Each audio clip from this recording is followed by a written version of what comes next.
चालू बहू। कमलेश और उर्मिला जी के 2 बेटे थे।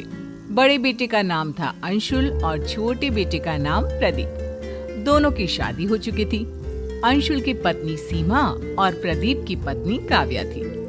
बड़े बेटे अंशुल की पत्नी सीमा सीधे सादे स्वभाव की, वहीं दूसरी तरफ प्रदीप की पत्नी बड़े ही चालू स्वभाव की। मम्मी जी, मैंने किचन का सारा काम कर दिया है, नाश्ता बन गया है। आपको जब भी खाना हो मुझे बता देना। ठीक है बहू, थोड़ी देर के बाद मैं तुम्हें बताती हूँ। तभी काव्या रसोई में पहुँचती है और वहाँ पर नाश्ता देखती है।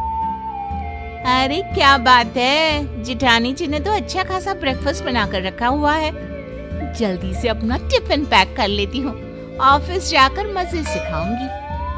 काव्या अपने टिफिन में खूब सारा ब्रेकफास्ट पैक कर लेती है, अपने लिए भी और अपनी ऑफिस की सहेली के लिए भी।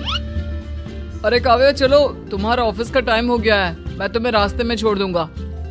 हाँ हाँ चलिए, मैं तैयार हूँ। थोड़ी देर के बाद, सीमा बहू मेरे लिए नाश्ता ले आओ। अरे मैंने तो इतना सारा ब्रेकफास्ट बना कर रखा था, कहाँ चला गया?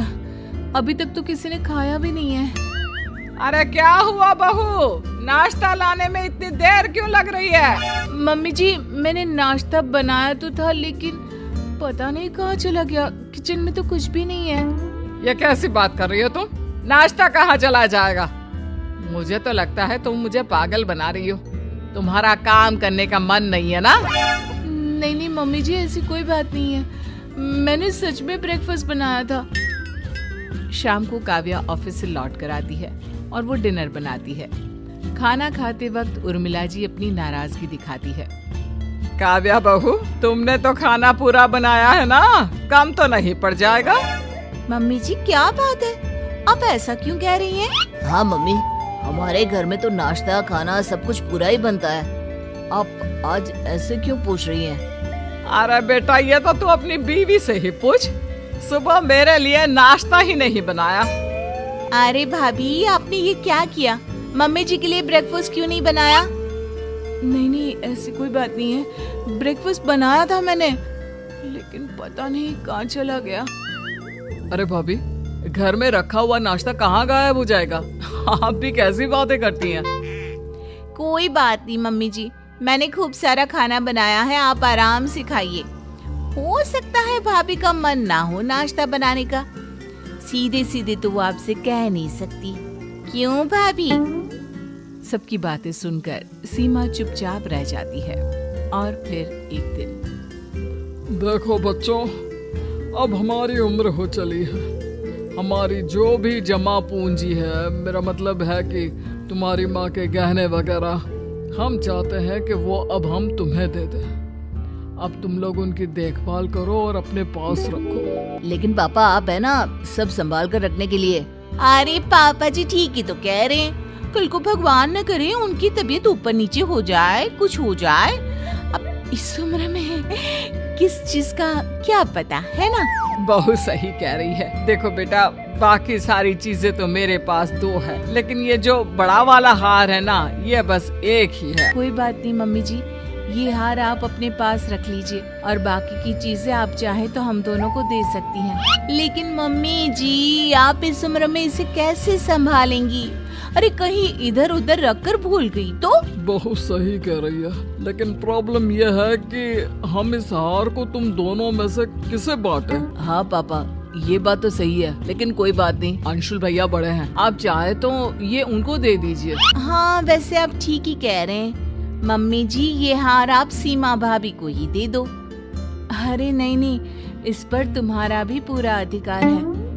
पूरे परिवार में किसी को समझ में नहीं आता कि उस हार को दोनों बहुओं में किस तरह बांटा जाए। काव्या हार को पूरी तरह से अपने पास रखना चाहती थी, इसीलिए एक दिन मौका देखकर वो उर्मिला जी के पास पहुंच गई। मम्मी जी, मेरे मायके में ना शादी है, तो मुझे वो आपका बड़ा वाला हार चाहिए था। अरे हाँ हाँ, क्यों नहीं बहू, ले जाओ ले जाओ, तुम्हारे काम नहीं आएगा तो किसके आएगा, लेकिन थोड़ा संभाल कर रखना। हाँ बेटा। काव्या उस हार को लेकर अपने मायके चली जाती है और जब वो शादी से लौट कर आती है तो बुरी तरह से रोते और चिल्लाते हुए वापस आती है। ये देखकर सब लोग डर जाते हैं क्या हुआ काव्या, तुम इतना रो क्यों रही हो? सब ठीक तो है ना काव्या? तुम्हारी हालत देखकर लग रहा है कि कुछ हो गया है। काव्या क्या हुआ? मैंने तुम्हें पहले ही अकेले जाने से मना किया था। क्या बताऊं, रास्ते में किसी ने मेरा पर्स छीन लिया और उसमें से मम्मी जी का बड़ा वाला जो हार था ना। आप सब प्लीज मुझे माफ कर दीजिए। हे भगवान, ये सब क्या हो गया? वो हार तो बहुत महंगा था। मम्मी जी मुझे माफ कर दो, चोर ने मेरी गर्दन पर चाकू रख दिया था।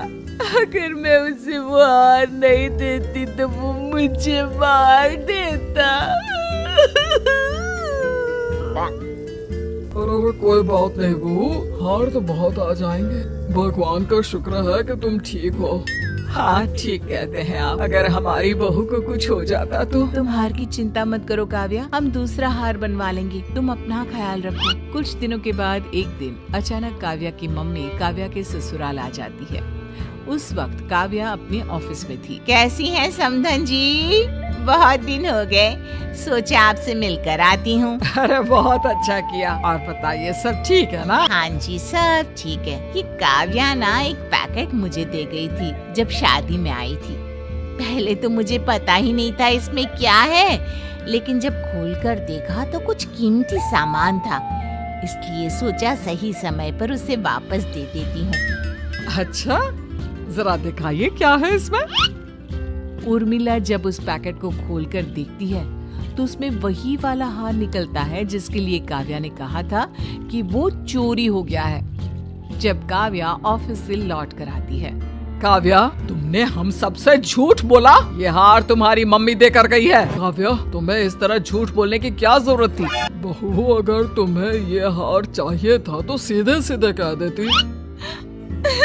मुझे माफ कर दीजिए, मुझे लगा कि मैं अपनी चालाकी से हार खोने का नाटक करूंगी और फिर वो हमेशा के लिए मेरे पास ही रहेगा।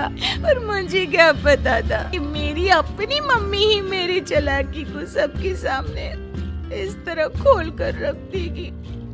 I am sorry.